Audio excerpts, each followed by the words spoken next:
Hey, hi, hello students. Welcome back to our class. So, continuation of atomic structure, second lecture. Today also we are going to continue this one. So, ఈ లెక్చర్లో మనం automatic previous లెక్చర్లో మనం all models J J Thomson Rutherford వీళ్ళంతా ఏం చేశారు and isotopes bars వీటన్నిటిని discuss చేసాం అటామిక్ మాస్ ని కలెక్ట్ చేయాలి. సో కానీ ఇప్పుడు మనం ఇక్కడ ఈ లెసన్లోకి వచ్చేసరికి Bohr models and de Broglie's wave equation and Heisenberg uncertainty principle ఇవన్నిటి గురించి చాలా చాలా డీప్గా డిస్కషన్ చేస్తాం.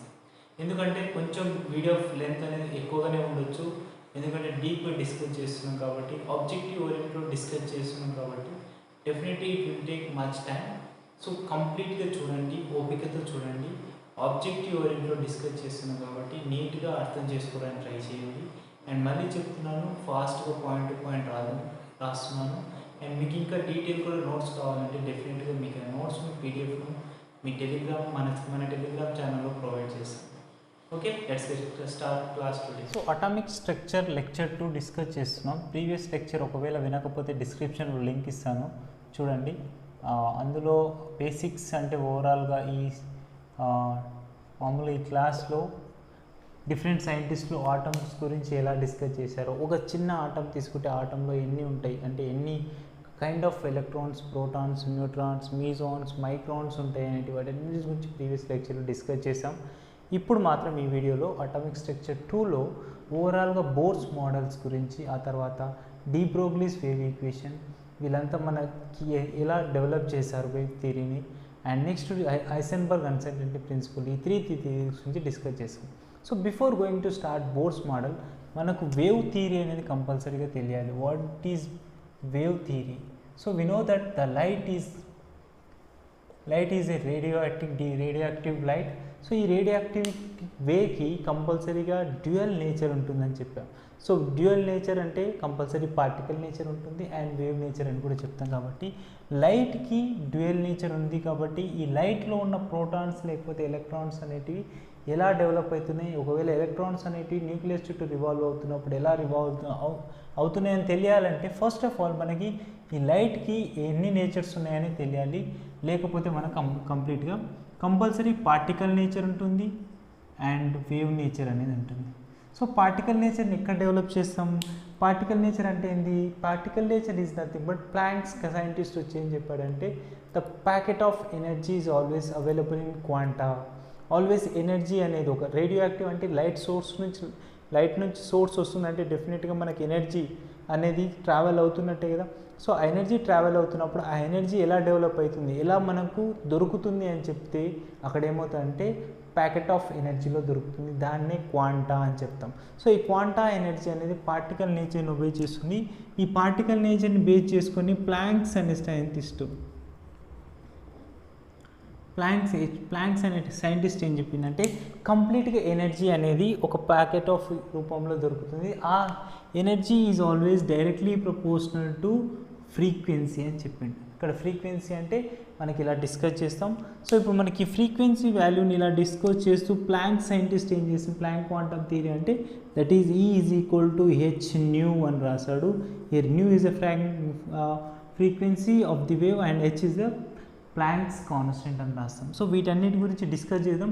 దీనికంటే ముందు మీకు షార్ట్గా చిన్నగా ఫస్ట్ మనం ఎలక్ట్రోమాగ్నెటిక్ వేవ్ థియరీ అంటే ఎక్స్ప్లెయిన్ చేస్తాం. ఎందుకంటే ఇక్కడ న్యూ అంటే ఫ్రీక్వెన్సీ అంటున్నా, ఈ అంటే ఎనర్జీ అంటున్నా, అండ్ న్యూ తర్వాత మనకు C/λ వస్తుంది. అవన్నీ అంటే ఒక్కసారి షార్ట్కట్లో ఇక్కడ చూడండి. సో జనరల్లీ మనకు వేవ్ అన్న వెంటనే మనకు ఒక తెలిసిన థింగ్ ఏంటంటే wave, we know that wave have some different properties like this. If you have a electromagnetic wave, so ఇలాంటి ఎలక్ట్రోమాగ్నెటిక్ వేవ్ ఉన్నప్పుడు ఈ వేవ్లో కొన్ని ప్రాపర్టీస్ అనేటివి ఉంటాయి. అంటే it has some magnitude of maximum displacement. ఈ డిస్ప్లేస్మెంట్ని మనం ఏమంటామంటే యాంప్లిట్యూడ్ అంటాం. సో ఈ యాంప్లిట్యూడ్ వాల్యూని ఎలా క్యాలిక్యులేట్ చేయొచ్చు? Wear the maximum displacement carries in a wave is called amplitude. It is the definition of this one. And BiPC students వాళ్ళకి చాలా స్లోగా చెప్తున్నా, ఎంపీసీ వాళ్ళకి కూడా ఇది అర్థమవుతుంది. అండ్ మన ఫిజిక్స్లో ఇది ఎక్కడికి వెళ్ళినా మన ఫిజిక్స్లో వస్తుంది. డోంట్ బీ హరీ, కూల్గా నేర్చుకోండి, మీకు అన్నీ ఈజీగా అర్థమవుతాయి. అండ్ నెక్స్ట్ ఇక్కడ మనకి ఇంకోటి ఏంటి అని అంటే కంప్లీట్గా ఒక వేవ్ ఎంత లెంత్ ట్రావెల్ చేసింది అంటే కంప్లీట్గా 2 సక్సెసివ్ క్రెస్ట్ అండ్ ట్రఫ్ల మధ్య డిస్టెన్స్ అని చెప్పొచ్చు. లేకపోతే దీన్ని క్రెస్ట్ పాయింట్ అంటాం, మనం వేవ్స్లో నేర్చుకుని ఉంటాం, దీన్ని ట్రఫ్ అంటాం. సో ఇప్పుడు మనకి ఇక్కడ నుంచి ఇక్కడ వరకు కంప్లీట్గా ట్రావెల్ చేస్తే ల్యాండా అంటాం. అంటే ఒక వేవ్ లెంత్ కంప్లీట్ చేస్తుంది, ఒక పీరియడ్ ఆఫ్ కంప్లీట్గా వన్ ఆసిలేషన్ కంప్లీట్ చేస్తే దాన్ని వేవ్ లెంత్ అంటాం. కాబట్టి ఈ ల్యాండా వేవ్ లెంత్ ఉంటే దీన్ని వేవ్ లెంత్ అంటాం. ఓకేనా? సో ఇక్కడ నుంచి ఇక్కడికి కంప్లీట్గా ఒక వన్ ఆసిలేషన్ కంప్లీట్ చేస్తే దాన్ని వేవ్ లెంత్ అంటాం. Got it? సో ఈ వేవ్ లెంత్ వాల్యూ అనేది ఈ total completion of this one. So ఇప్పుడు ఇక్కడ నుంచి ఇక్కడికి ఎంత డిస్టెన్స్ అవుతుందంటే ఏం చెప్తాం? వీ కెన్ సే λ/2, అంటే half of the wave travel చేసిందని చెప్పొచ్చు. So half of the wave travel చేస్తే దాన్ని వేవ్ లెంత్ అంటాం. సో వేవ్ లెంత్ డెఫినేషన్ చూసుకోండి. Wave length is nothing but the complete one oscillation of the length అని చెప్పొచ్చు, లేకపోతే the distance between two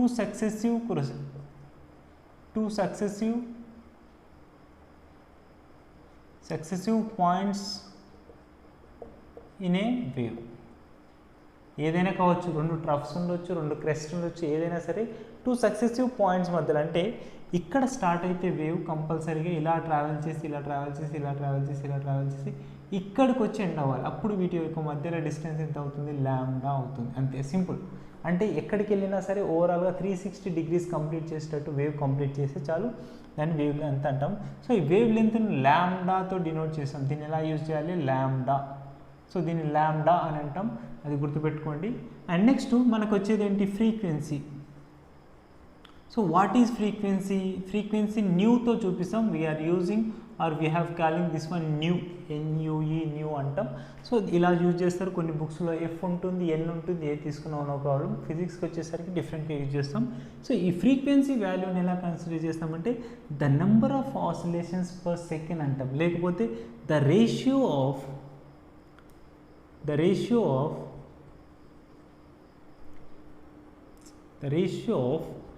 velocity of sound, velocity of light to wavelength. velocity of light to wavelength అంటే the frequency is equals to speed of light లేకపోతే velocity of light by, ఇక్కడ మనం only light గురించి discuss చేస్తున్నాం కాబట్టి అలా discuss by total wavelength. Okay, wavelength అంటే nu is equals to, ఒకవేళ స్పీడ్ ఆఫ్ లైట్ ఉన్న సితో డినోట్ చేస్తే సి బై వేవ్ లెంత్ అంటున్నాం కాబట్టి ఏం చేస్తాం? λతో చూపిస్తాం. ఇది ఫార్ములా, అవునా? Nu is equals to C by λ. లేకపోతే సింపుల్గా దీన్ని ఎలా రాయొచ్చు? న్యూ ఈజ్ ఈక్వల్స్ టు, ఒకవేళ స్పీడ్ ఆఫ్ లైటే కాకుండా మీడియంలో కూడా తీసుకున్నప్పుడు, వాక్యూమ్లో కాకుండా అప్పుడు ఏమవుతుంది? V బై λ కూడా రాసుకోవచ్చు. అంటే వెలాసిటీ లేదా స్పీడ్ అని కూడా రాసుకుంటాం. కరెక్ట్? అంటే మనకు వెలాసిటీ వాల్యూ అనేది ఇది ఓవరాల్గా మనకు కావాల్సింది. Next time period. మనకు అంత హెల్ప్ అవ్వదు, కానీ ఒక్కసారి ఇలా రాసేసుకుంటే తెలిసి మనకు అర్థమైపోతుంది. Time period is nothing but that time period is equals to number of frequencies, లేకపోతే ఫ్రీక్వెన్సీ ఎన్నిసార్లు ఆసిలేట్ అవుతుందో ఇన్ని సెకండ్స్లో చెప్తే దాన్ని టైం పీరియడ్ అంటాం. దీన్ని పర్ సెకండ్స్. సో దీని వాల్యూ మనం ఎలా కన్సిడర్ చేస్తామంటే టైం పీరియడ్ని సెకండ్స్లో మెజర్ చేస్తాం. Got it? అండ్ నెక్స్ట్ ఫ్రీక్వెన్సీని ఎలా మెజర్ చేస్తాం? ఫ్రీక్వెన్సీ అంటే ఇక్కడ మనకి ఏంటి? హెడ్జెస్లో మెజర్ చేస్తాం, లేదా పర్ సెకండ్ అని కూడా అంటాం. ఓకే, పర్ సెకండ్ అని కూడా అంటారు, లేదంటే హెడ్జెస్ కూడా క్యాలిక్యులేట్ చేస్తారు. వేవ్ లెంత్ను మీటర్స్లో కొలుస్తాం, మీటర్స్ ఆర్ సెంటీమీటర్స్ ఆర్ మనకి ఇంకా ఇక్కడ కెమిస్ట్రీలోకి వచ్చేస్తున్నాం కాబట్టి ఆటమ్ యొక్క సైజు, న్యూక్లియస్ యొక్క సైజు అనే వరకు very very small time particles కాబట్టి యాంగ్స్ట్రామ్స్లో కూడా మెజర్ చేస్తాం, నానోమీటర్స్లో కూడా మెజర్ చేస్తాం. So 1 angstrom is equals to ఎంత అంటే ఏం చెప్తాం? 1 angstrom is equals to 10⁻⁻10 metres or 10⁻⁻8 centimeters. Okay, next 1 nanometer is equals to how much? 10⁻⁻9 meters or 10 into, ఒకవేళ మనం యాంగ్స్ట్రామ్స్లో రాసుకుంటే ఎలా రాస్తుంది? 10 into 1 యాంగ్స్ట్రామ్ అని రాసుకుంటే, అంటే 10 యాంగ్స్ట్రామ్స్ అని రాసుకోవచ్చు. 10 యాంగ్స్ట్రామ్స్ అంటే 10⁻⁻10 కదా. ఇప్పుడు మళ్ళీ 10తో మల్టిప్లై చేస్తే ఏమైతే 10⁻⁹ వస్తుంది. కాబట్టి ఇలా in terms of conversion of units అని చెప్పొచ్చు. సో ఇక్కడ పార్టికల్స్ అనేటివి, ఎలక్ట్రాన్స్ అనేటివి కంప్లీట్గా డ్యూయల్ నేచర్ని ఒబే చేసినప్పుడు మనకి ఈ టర్మ్స్ అన్నీ తెలియాలి. Got it? సో ఇప్పుడు మనం ఓవరాల్గా వేవ్స్ థియరీ గురించి నేర్చుకున్నాం కాబట్టి ఇప్పుడు మనం వేవ్స్ అంటే ఏంటి? ఎలక్ట్రోమాగ్నెటిక్ వేవ్స్ గురించే కదా డిస్కస్ చేస్తున్నాం. సో ఎలక్ట్రోమాగ్నెటిక్ వేవ్స్ ఎలా ఉంటాయి, ఆ ఎలక్ట్రోమాగ్నెటిక్ వేవ్స్ ఎక్కడ మనకు డెవలప్ అవుతున్నాయి అని అడగాలి అంటే క్వశ్చన్స్ అంటే డిఫరెంట్గా ఉంటాయి. అసలు ఈ ఎలక్ట్రోమాగ్నెటిక్ వేవ్స్ ఎక్కడ ఉంటాయి, అసలు మనకు కనిపిస్తున్నాయా లేవా అంటే ఎస్ మనం చూడగలం.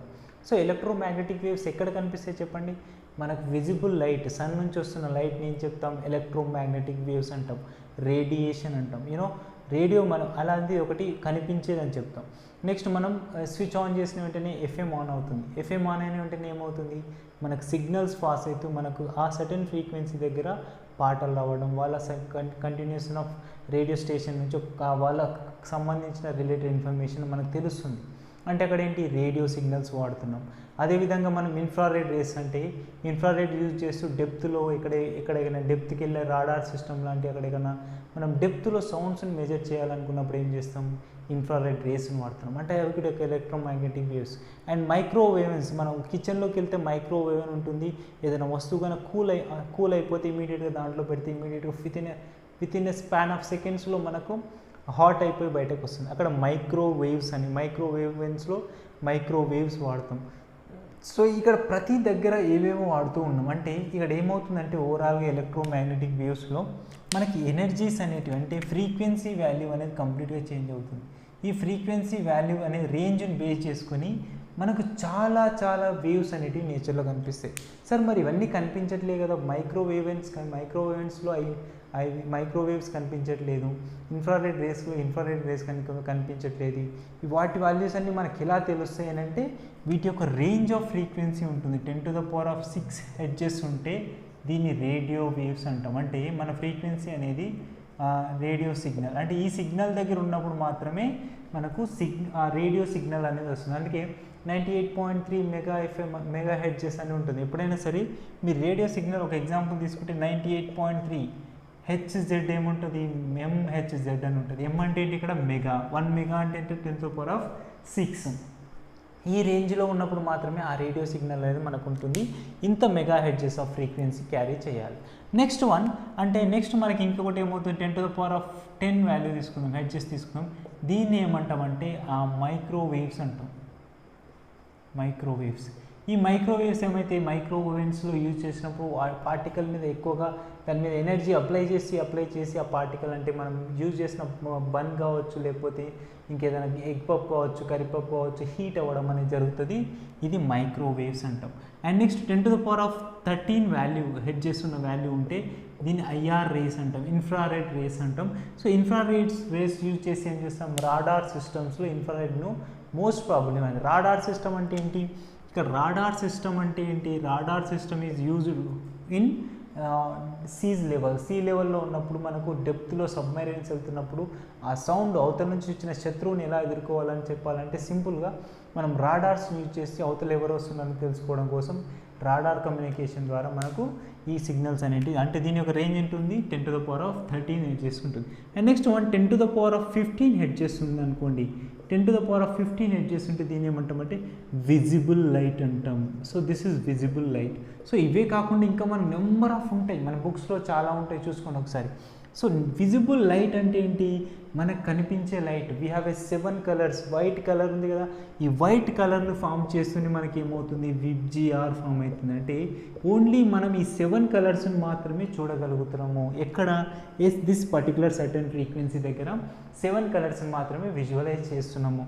అండ్ రిమైనింగ్ ఆల్ రేస్, ఇవన్నీ వేవ్స్ అనేటివి ఎలా వస్తున్నాయి, మనకు కనిపించకుండా వచ్చే ఫ్రీక్వెన్సీ సిగ్నల్స్ ఇవన్నీ. అంటే మనకు ఫోన్కి టెలికమ్యూనికేషన్కి సిగ్నల్ వస్తుంది, ఎలా వస్తుంది, that is radio active signals అని చెప్తున్నాం. అంటే యాంటీ నుంచి సిగ్నల్ వస్తుంది, కనిపించట్లేదు. అంటే వాటి యొక్క రేంజ్ని బేస్ చేసుకొని అవి మనకు విజిబులా నాన్ విజిబులా అని చెప్పాలంటే ఈ ఫ్రీక్వెన్సీ ఉంటుంది. నెక్స్ట్ 10⁻16 హెర్ట్జ్ ఒకవేళ ఉందనుకోండి, ఈ రేంజ్ని ఏమంటామంటే యూవీ రేంజ్ అంటాం. అంటే అల్ట్రా వైలెట్ రేస్ అనేటివి ఇక్కడ మనకు డెవలప్ అవుతాయి. ఏ పర్టికులర్ ఫ్రీక్వెన్సీ దగ్గర, ఈ పర్టికులర్ ఫ్రీక్వెన్సీ దగ్గర. అంటే ఈ పర్టికులర్ ఆల్ థింగ్స్ అనేటివి మనకు అంత ఈజీగా కనిపించవు. ఓన్లీ కనిపించే విజిబుల్ రీజన్ ఏది అంటే 10⁻15 హెర్ట్జ్ ఉన్న రీజన్ మాత్రమే మనకు పర్టికులర్గా కనిపిస్తుంది.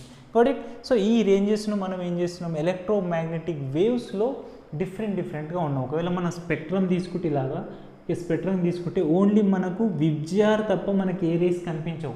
just we are imagining and we are calculating that values and we are using world wise very widely. ఎందుకంటే మనకి రేడియో సిగ్నల్ కావాలన్నా టెలికమ్యూనికేషన్ సిగ్నల్ కావాలన్నా సర్టెన్ ఫ్రీక్వెన్సీ ఉన్నప్పుడు మాత్రమే చేయగలం. చూడండి ఇక్కడ 98.3 మెగాహెర్ట్జ్ అనే ఫ్రీక్వెన్సీ తీసుకున్నప్పుడు ఆ ఫ్రీక్వెన్సీ ఉన్న సిగ్నల్ సాంగ్ ఎందుకు వస్తుంది, ఇంకో ఫ్రీక్వెన్సీ ఎందుకు మ్యాచ్ అవ్వట్లేదు అంటే here that is a particular frequency. So ఆ ఫ్రీక్వెన్సీ దగ్గర వాళ్ళు ఆ ఛానల్ వాళ్ళు లేకపోతే ఆ స్టేషన్ వాళ్ళు మాత్రం డెవలప్ చేసిన సాంగ్స్ మాత్రమే బయటికి వస్తున్నాయి. ఇంకొక ఛానల్ వాళ్ళు చేయాలంటే అప్పుడు 101.1 అది ఒకటి సిగ్నల్ చేంజ్ అవుతుంది. సో అలా ప్రతి దానికి ఒక పర్టికులర్ వాల్యూ ఉంటుంది. ఇవి మనకు ఎలక్ట్రోమాగ్నెటిక్ వేవ్స్ సంబంధించి. పార్టికల్ నేచర్ గురించి అంటే ఇప్పుడే డిస్కస్ చేసినాము. ఎలక్ట్రోమాగ్నెటిక్ వేవ్స్ అంటే పార్టికల్కి ఒక రేకి లేకపోతే వాటికి పార్టికల్ నేచర్ ఉంటుంది అండ్ వేవ్ నేచర్ కూడా ఉంటుంది, దాన్ని డ్యూయల్ నేచర్ అంటాం. సో పార్టికల్ నేచర్ అంటే ఎక్కడ మనం డైలీ లైఫ్లో ఎక్కడ కనిపిస్తుందని చెప్తే సింపుల్గా ఫాస్ట్గా చెప్పాలంటే బ్లాక్ బాడీ రేడియేషన్. ఈ బ్లాక్ బాడీ రేడియేషన్లో ఏమవుతుంది, పార్టికల్ అనేది క్వాంటా ఎనర్జీలో వచ్చి స్టోర్ అయిపోయి మనకు ఎనర్జీని ఎక్కువ అబ్జర్వ్ చేసుకోవడం జరుగుతుంది. సో బ్లాక్ బాడీ రేడియేషన్ గురించి డిస్కస్ చేస్తే black body radiation. So radiation అంటే ఇండైరెక్ట్గా ఏం గుర్తుపెట్టుకోకండి, రేడియేషన్ అంటే ఏంటి, it is a energy, okay, form of energy. ఆ ఎనర్జీ అనేది అబ్జర్వ్ అవ్వచ్చు, ఎమిషన్ అవ్వచ్చు. సో అబ్జర్ప్షన్ ఆఫ్ ఎనర్జీ అనేది బ్లాక్ బాడీకి ఎలాగుంటుంది, ఒక లైట్ నుంచి వస్తున్న ఎనర్జీని బ్లాక్ బాడీ ఏం చేస్తుంది, ఆల్వేస్ ఇట్ ఈస్ అబ్జర్వింగ్. అంటే ఎనర్జీని అనేది ఎంత ఇచ్చినా కానీ అబ్జర్వ్ చేసుకుంటూనే ఉంటుంది కానీ ఎమిట్ చేయదు. కానీ ఎప్పుడైతే లైట్ ఆఫ్ అవుతుందో ఇమీడియట్గా అంత ఫాస్ట్గా ఎనర్జీని అనేది ఎమిట్ చేస్తుంది. అంటే it is a fast observer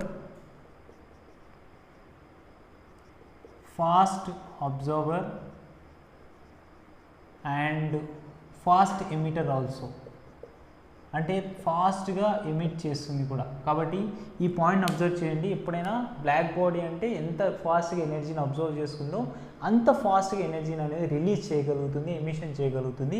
that is black body యొక్క స్పెసిఫిక్ రియాలిటీ. సో ఇప్పుడు ఈ బ్లాక్ బాడీ యొక్క స్పెసిఫిక్ రియాలిటీని తీసుకుంటే మనకు జనరల్గా ఇది ఇంకా మనం డైలీ లైఫ్లో బ్లాక్ బాడీని చూడలేం కదా.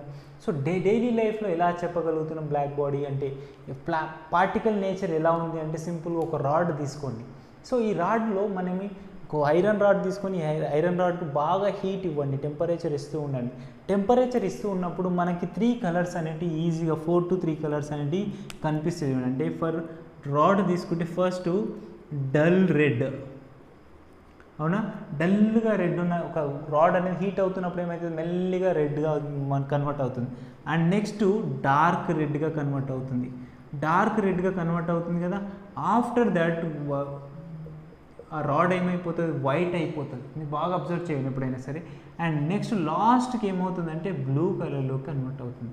ఓకే, బ్లూ కలర్లో కన్వర్ట్ అవుతుంది. అంటే what is going here it is అంటే మనకు వేవ్ లెంత్ అనేది అంటే ఫ్రీక్వెన్సీ ఆఫ్ లైట్ అనేది కంటిన్యూస్గా చేంజెస్ జరుగుతుంది. అంటే ఫ్రీక్వెన్సీ ఆఫ్ లైట్ ఎలా చేంజెస్ జరిగింది, ఈ రాడ్ తీసుకొని ఈ రాడ్కి ఎనర్జీ ఇవ్వడం వల్ల ఆ ఎనర్జీ అంటే హీట్ అంటే ఎనర్జీ కదా, హీట్ ఇవ్వడం వల్ల హీట్ అనేది అందులోకి వెళ్ళి స్టోర్ అవుతుంది. ఆ ఎనర్జీ స్టోర్ అవ్వడం వల్ల ఆ పార్టికల్స్ మధ్యలో వైబ్రేషన్స్ పెరిగి ఆ వైబ్రేషన్స్ ద్వారా రాడ్ అనేది మెల్లిగా దాని యొక్క ఫ్రీక్వెన్సీని చేంజ్ చేసుకుంటూ డిఫరెంట్ కలర్స్లో కన్వర్ట్ అవుతుంది. Dull red, dark red, white and last ఫైనల్గా బ్లూ కలర్లోకి వచ్చేస్తుంది. అంటే మనకు ఫ్రీక్వెన్సీ చేంజెస్ జరుగుతున్నాయి కాబట్టి కంపల్సరీగా పార్టికల్కి లేకపోతే లైట్కు పార్టికల్ నేచర్ ఉంటుంది. అందులో ఆటమ్స్ అనేటివి కంప్లీట్గా పార్టికల్ నేచర్ని ఒబే చేస్తున్నాయని చెప్తారు. సో ఇది ఇప్పుడు మనకి బ్లాక్ బాడీ రేడియేషన్ కావచ్చు, ఏదైనా తీసుకోవచ్చు. మనకి ఇప్పుడు ఒకవేళ దీనికి గ్రాఫ్ తీసుకున్నా కానీ మనం గ్రాఫ్ ఎలా తీసుకోవచ్చు, ఇంటెన్సిటీ ఆఫ్ లైట్ మీదే డిపెండ్ అవుతుంది. కాబట్టి ఒకవేళ ఇంటెన్సిటీ ఆఫ్ లైట్ను ఇంటెన్సిటీ వర్సెస్ మనం వేవ్ లెంత్ తీసుకుంటే అప్పుడు మన గ్రాఫ్ ఎలా ఉంటుందంటే the graph will shows like this. Okay, one more line will comes like this and this. Okay, ఇక్కడ ఏమవుతుందంటే ఈజీగా మనం టెంపరేచర్ ఇస్తున్న కొద్ది టెంపరేచర్ ఇంటెన్సిటీ పెంచుతున్న కొద్దీ వేవ్ లెంత్ అనేది ఇంక్రీజ్ అవుతూ ఎట్ 7000 కిలో టెంపరేచర్ దగ్గర అంటే ఇంత ఇంటెన్సిటీ దగ్గర ఇమీడియట్గా పార్టికల్ అనేది లేకపోతే అందులో ఉన్న ఆటమ్స్ అనేటివి మ్యాక్సిమం వేవ్ లెంత్ను మ్యాక్సిమం ఇంటెన్సిటీని ఒబే చేస్తున్నాయి. ఓకేనా. అండ్ నెక్స్ట్ ఇమీడియట్గా ఇక్కడ నుంచి వచ్చేసరికి పార్టికల్ యొక్క పార్టికల్ యొక్క ఇంటెన్సిటీ అనేది ఆటోమేటిక్గా తగ్గుతూ వస్తుంది. నువ్వు ఇంకా టెంపరేచర్ ఇస్తున్నా కానీ ఆ పార్టికల్ యొక్క ఇంటెన్సిటీ అనేది తగ్గుతూ ఇలా కిందకు వస్తుంది. ఎందుకు? ఆ పార్టికల్ వైబ్రేషన్స్ అనేటివి మ్యాక్సిమం అయిపోయినాయి. పార్టికల్ వైబ్రేషన్స్ మ్యాక్సిమం అయిపోయినాయి కాబట్టి కొలిజన్ జరిగి అంతకంటే ఇంకెక్కువ కొలిజన్ జరగదు, అంటే అందులో అంతకంటే ఎక్కువ ఎనర్జీ స్టోర్ కాదు. కాబట్టి ఇమీడియట్గా ఇంకాను టెంపరేచర్ ఇవ్వడం వల్ల ఏమవుతుందంటే అది ఎమిషన్ చేస్తుంది, ఎనర్జీని బయటకి ఇస్తుంది. కాబట్టి మెల్లిగా దాని యొక్క ఇంటెన్సిటీ ఆఫ్ రాడ్ అనేది డిక్రీజ్ అవుతూ కిందకు వచ్చేది. ఇంటెన్సిటీ వాల్యూ లాంబ్డా వాల్యూ అనేది ఇలా చేంజెస్ జరుగుతుంది. కాబట్టి ఈ లాంబ్డా వాల్యూ ఒకవేళ చేంజెస్ జరిగితే ఎలా ఉంటుంది? ఇది మనకు కొంచెం క్లాసికల్ వేవ్ థియరీకి అండ్ ఇక్కడ వస్తున్న పార్టికల్ వేవ్ థియరీ కొంచెం డిఫరెంట్ ఉంటుంది. కాబట్టి ఒకవేళ క్లాసికల్ వేవ్ థియరీ గురించి డిస్కస్ చేస్తే వాటి యొక్క ఇంటెన్సిటీ అనేది ఎప్పుడైనా సరే ఇలా చేంజెస్ జరుగుతూనే వస్తుంది. దీని యొక్క డాటెడ్ లైన్తో చూపిస్తున్నారు. సో ఇలా డాటెడ్ లైన్స్తో వస్తుంది వాల్యూ. అంటే ఈ డాటెడ్ లైన్స్ ఏమవుతుంది? Classical wave theory. ఎందుకు క్లాసికల్ వేవ్ థియరీ అంటున్నా? క్లాసికల్ థియరీ, ఈ థియరీ ఏం చెప్తుంది అని అంటే పార్టికల్ యొక్క ఇంటెన్సిటీ పెంచిన కొద్దీ ఆటోమేటిక్గా అందులో temperature at a given temperature దగ్గర పార్టికల్ యొక్క ఇంటెన్సిటీని పెంచినా కానీ అందులో వేవ్ లెంత్ కూడా ఇంక్రీజ్ అవుతూనే ఉంటుందని చెప్తున్నారు. కానీ ఇక్కడికి వచ్చేసరికి ఏమవుతుంది? మనం జనరల్గా అటామిక్ థియరీకి వచ్చేసరికి అటామిక్ థియరీలో ఆటమ్స్ అనేటివి సమ్ ఇంటెన్సిటీ ఆఫ్ టెంపరేచర్ ఇస్తున్న కొద్దీ ఆ పార్టికల్స్లో వైబ్రేషన్స్ అనేటివి మ్యాక్సిమం అయిపోయి మళ్ళీ ఆ వేవ్ లెంత్ అనేది మినిమంకి వచ్చేస్తుంది. అంటే అక్కడ మనకు వేవ్ లెంత్ అనేది ఇంకా ఇంక్రీజ్ అవ్వడం అనేది జరగదు అనే దానికి దీనికి కొంచెం డిఫరెన్స్ ఉంటుంది. ఇది 7,000 కెల్విన్స్ దగ్గర ఉంటే ఇక్కడ మనం 5,000 కెల్విన్స్ దగ్గర 2 టెంపరేచర్స్ దగ్గర మనం ఎక్స్పెరిమెంట్ చేస్తాం. ఇది మనకు ఓవరాల్గా బ్లాక్ బాడీ రేడియేషన్. సో దీన్ని బేస్ చేసుకొని మనకి ఏం చెప్పారు అంటే ప్లాంక్స్ అనే సైంటిస్ట్ వచ్చి మీకు నోట్స్ కావాలంటే 100% ఈ నోట్స్ అనేది టెలిగ్రామ్ ఛానల్లో ప్రొవైడ్ చేస్తాను. మన ఛానల్లో ఒకసారి తీసుకోండి, అది డౌన్లోడ్ చేసుకోండి, మీరు నీట్గా రాసుకోండి. Next planks constant. ఈ ప్లాంక్స్ అనే scientist planks quantum theory. So ఈ ప్లాంక్స్ క్వాంటమ్ థియరీ ఏం చేసిందంటే కంపల్సరీగా ఒక పార్టికల్కి లేకపోతే ఒక లైట్కి కంపల్సరీగా ఎనర్జీ ఉంటుంది. ఆ ఎనర్జీ అనేది క్వాంటా రూపంలో ఉంటుందని చెప్పాడు.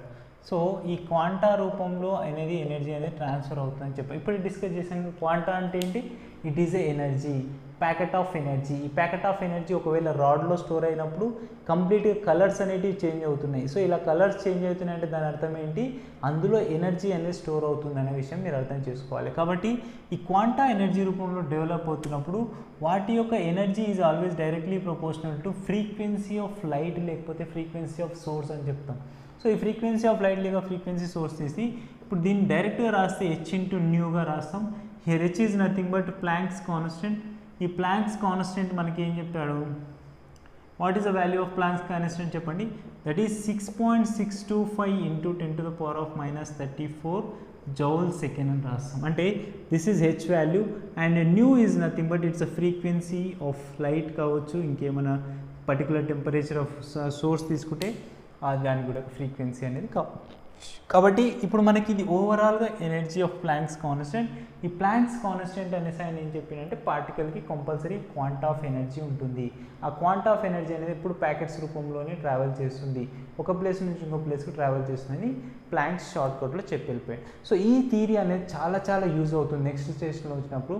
సో ఈ థియరీ అనేది చాలా యూజ్ అవుతుంది. ఇప్పుడు మనం దీన్ని ఒకవేళ సింపుల్ ఇదే ఫార్ములా కాకుండా ఇంకొంచెం డెవలప్ చేసుకుంటే E = h/న్యూ అంటే ఏంటి? c/λ కదా, అంటే ఫ్రీక్వెన్సీ ఇంతకుముందే రాసాం c/λ. ఒకవేళ లైట్కి తీసుకుంటే c/λ, ఇన్ జనరల్ అయితే v/λ రాస్తాం.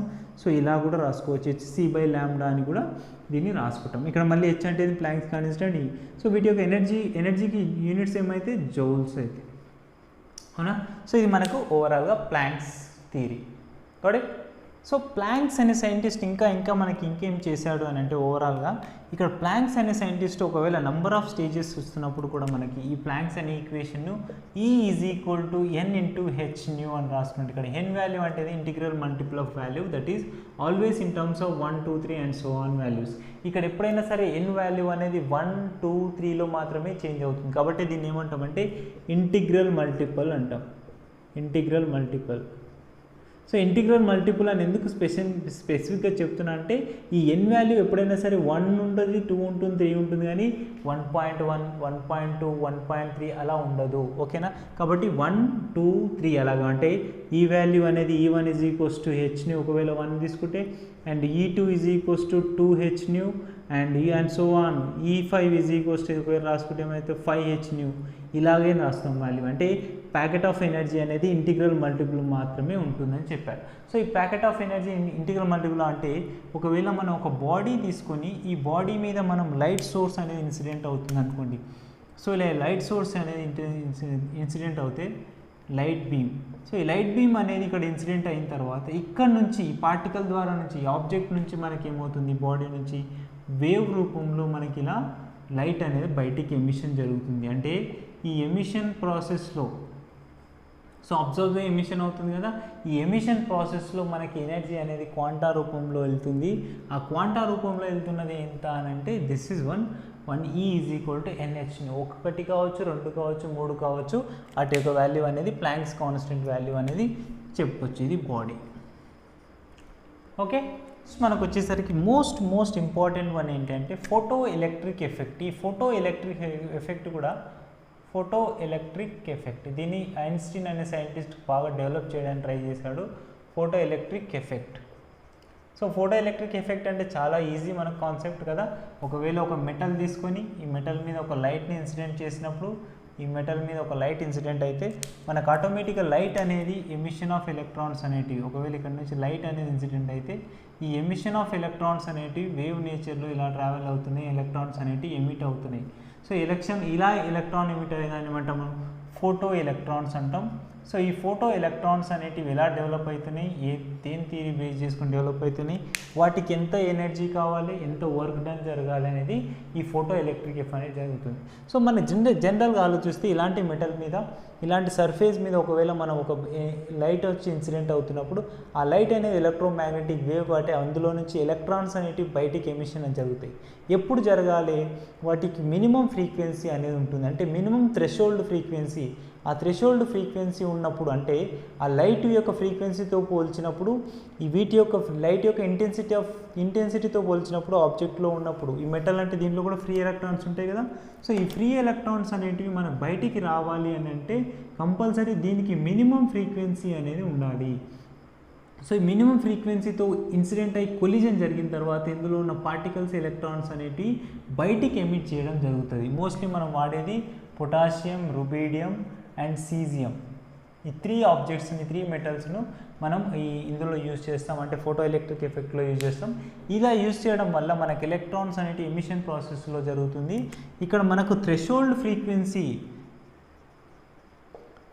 ఫ్రీక్వెన్సీ అంటే ఏంటి అంటే the minimum frequency is required to emit electrons from the metal surface. The minimum frequency is required to emit electrons. Frequency అంటే ఏంటి, frequency it is number of oscillation per second అని చెప్పొచ్చు, లేకపోతే ratio of velocity by wave length అని కూడా చెప్పొచ్చు. అంటే ఇక్కడ మనం frequency versus velocity by lambda అని రాస్తే ఈ ఫ్రీక్వెన్సీ అనేది ల్యాండాకి ఇన్వర్స్లీ ప్రపోర్షనల్గా ఉంటుంది. అంటే ఒకవేళ వేవ్ లెంత్ అనేది ఎక్కువగా ఉందనుకోండి, ఇలా వేవ్ లెంత్ ఎక్కువ ఉందనుకోండి, వేవ్ లెంత్ ఎక్కువ ఉందంటే ఆటోమేటిక్గా నెంబర్ ఆఫ్ ఆసిలేషన్స్ అనేటివి ఏమైతాయి, తగ్గుతాయి. ఇదే సేమ్ లెంత్లో నేను వేవ్ లెంత్ను చిన్నగా తీసుకుంటాను, సో ఇలా తీసుకుంటాను. ఇప్పుడు ఏమవుతుంది, సేమ్ లెంతే కానీ వేవ్స్ అనేటివి ఎక్కువైపోయినాయి. అంటే వితిన్ సేమ్ లెంత్లో మనకు నెంబర్ ఆఫ్ ఆసిలేషన్స్ అనేటివి ఇంక్రీజ్ అవుతున్నాయి, ఈ సిచ్యువేషన్లో ఏమో డిక్రీజ్ అవుతున్నాయి. కాబట్టి వేవ్ లెంత్ అనేది ఫ్రీక్వెన్సీకి ఇన్వర్స్లీ ప్రపోర్షనల్గా ఉంటుంది. సో ఫ్రీక్వెన్సీ ఎక్కువగా ఉండడం వల్ల ఏమవుతుందంటే ఎక్కువ ఫాస్ట్గా ట్రావెల్ చేయగలుగుతుంది, ఎక్కువ ఫాస్ట్గా ట్రావెల్ చేసి మనకు డిఫరెంట్ ఫ్రీక్వెన్సీని ఇస్తుంది. కాబట్టి ఈ థ్రెషోల్డ్ ఫ్రీక్వెన్సీని మనం μ0తో చూపిస్తాం. μ0 అంటే థ్రెషోల్డ్ ఫ్రీక్వెన్సీ. సో ఇప్పుడు ఇలా చేయడం వల్ల మనం లైట్ తీసుకొచ్చి మెటల్ సర్ఫేస్ మీద వేయడం వల్ల కొంత ఎనర్జీ వర్క్ చేస్తున్నాం. ఆ వర్క్ చేస్తున్నప్పుడు ఆ వర్క్ ఎంత జరుగుతుంది అని అంటే total given energy that is equals to total work done plus kinetic energy. Kinetic energy ఎందుకు వస్తుంది, ఎలక్ట్రాన్స్ అనేటివి వెలాసిటీ vతో పైకి ట్రావెల్ చేస్తున్నాయి. సో సో వెలాసిటీ వీతో పైకి వెళ్తున్నప్పుడు మనకు కైనెటిక్ ఎనర్జీ కూడా ఉంటుంది కాబట్టి ఈ కైనెటిక్ ఎనర్జీ అనేది మనకు వస్తుంది. అంటే ఇప్పుడు మనం ఇస్తున్నది ఎంత ఎనర్జీ, హెచ్న్యూ ఎనర్జీ ఒకవేళ ఇక్కడ నుంచి ఇస్తున్నామంటే ఈ h nu energy is equals to E is equals to h nu is equals to so ఈ వర్క్ డన్, ఈ వర్క్ ఫంక్షన్ ఇక్కడ కూడా మళ్ళీ దీనికి ఒక డెఫినేషన్ వస్తుంది. డబ్ల్యూ అంటే ఏంటంటే వర్క్ ఫంక్షన్గా రాస్తాం. ఈ work function is converted into h nu naught అంటే మినిమం థ్రెషోల్డ్ ఫ్రీక్వెన్సీ మీదే డిపెండ్ అవుతుంది of mv². Here w is nothing but work function. So ఇక్కడ వర్క్ ఫంక్షన్ అంటే కూడా మళ్ళీ డెఫినేషన్ రాయాల్సి ఉంటుంది. The minimum work done to emit electron or ejection of electron from the metal surface is called work function అని చెప్తాం. So ఈ work function కూడా మనకి చేంజెస్ చేయొచ్చు. ఇప్పుడు మనకి ఇక్కడ నుంచి కొంచెం మోడరేట్ చేసే ఫార్ములా చూడండి. hν minus hν0 is equals to of mv². అంటే ఇక్కడ మనకి ఇది మనం ఒక ఫార్ములా కూడా మనం చెప్పొచ్చు, ఓకేనా. లేదా h(nu minus nu0) is equals to of mv². Got it. So మనకి ఇది మనకు టోటల్గా ఫోటో ఎలక్ట్రిక్ ఎఫెక్ట్ మనకు లైట్ నుంచి ఎలక్ట్రాన్స్ అనేటివి ఎజెక్షన్ చేయడం ఎలా ప్రాసెస్లో జరుగుతుందంటే ఇలాంటి ఒక మెటల్ సర్ఫేస్ తీసుకొని ఆ మెటల్ కూడా రుబీడియం, పొటాషియం, సీజియం లాంటి మెటల్స్ని తీసుకున్నప్పుడు మాత్రమే ఎలక్ట్రాన్స్ అనేవి ఫాస్ట్గా ఎమిట్ అవుతాయి. Because it is highly reactive materials కాబట్టి. సో ఇవి హైలీ రియాక్టివ్ మెటల్స్ కాబట్టి మనం అందులో నుంచి ఇవి చూస్ చేస్తూ ఇక్కడ చేస్తే ఇలాంటి ఈక్వేషన్ అనేది వస్తుంది. కాబట్టి ఇప్పుడు మళ్ళీ ఇక్కడ న్యూ వాల్యూ అంటే ఏంటి, మళ్ళీ H is equals to new అంటే ఏంది c/λ అని చెప్పొచ్చు. అండ్ మైనస్ న్యూ0 అంటే ఏంది v/λ అని కూడా చెప్పొచ్చు, లేదా λ0 అని కూడా చెప్పొచ్చు. సో ఇక్కడ మనకు c/λ0 అని చెప్పి అంటే ఫ్రీక్వెన్సీ వాల్యూ మనకు తెలిస్తే చాలు, ఇంకేమైనా చేయొచ్చు ఈ ఫార్ములాస్ యూజ్ చేస్తూ. సో కాబట్టి ఇది మనకు ఫోటో ఎలక్ట్రిక్ ఎఫెక్ట్ ఇలా ఉంటుంది, ఓకే.